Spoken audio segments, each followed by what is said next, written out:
जगत लोध्यास तू न लोधिज लज धणी।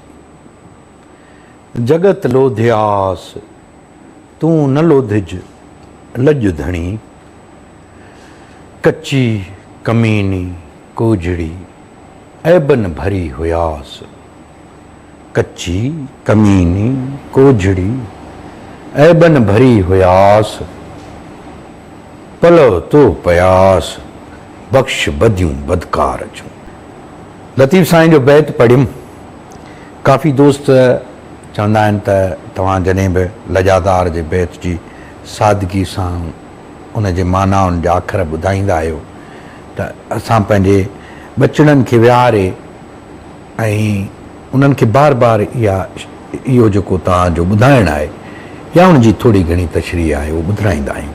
मूंखे ॾाढी ख़ुशी थिए थी त ईअं असांजे शाइरी जे सरताज शाइर जी शाइरी खे जेकॾहिं नओं नसुल वेझो थी पवे त मां सम्झां थो त उन्हनि लाइ ॾस ऐं उन्हनि लाइ परख साञाह जा रस्ता खुली पवंदा।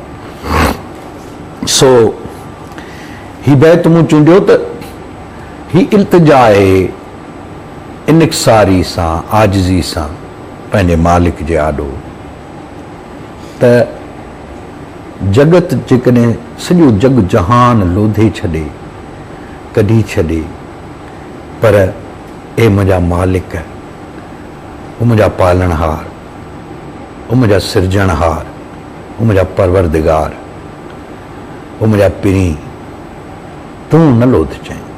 छो त लज जो धणी तूं आहीं।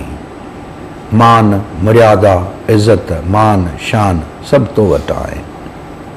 जगत लोध्यास तूं न लोधिज लज धणी। पोइ पंहिंजी कचाइनि जी ॻाल्हि थी थिए। कच्ची कमीनी कोजड़ी ऐबन भरी हुयास। मूं में छा छा न आहे। कच्ची बि आहियां कोजड़ी बि आहियां किनी आहियां ऐबन भरी आहियां पर तुंहिंजे पलव पई आहियां। ए मुंहिंजा मालिक पलव तो पयास बख़्श बदियूं बदकार जूं। हिन बदकार जूं जेके बदियूं आहिनि जेके ओणायूं आहिनि पोणायूं आहिनि जेके कचायूं आहिनि इहे तूं ई बख़्शींदड़ आहीं मुंहिंजा मालिक। छा त इल्तिजा आहे छा त आजिज़ी आहे छा त नेठाई आहे छा त नेवड़त आहे मुंहिंजा साईं। ईअं ई पंहिंजे महबूब खे राज़ी करे सघिजे थो। ईअं ई पंहिंजे पालणहार खे राज़ी करे सघिजे थो।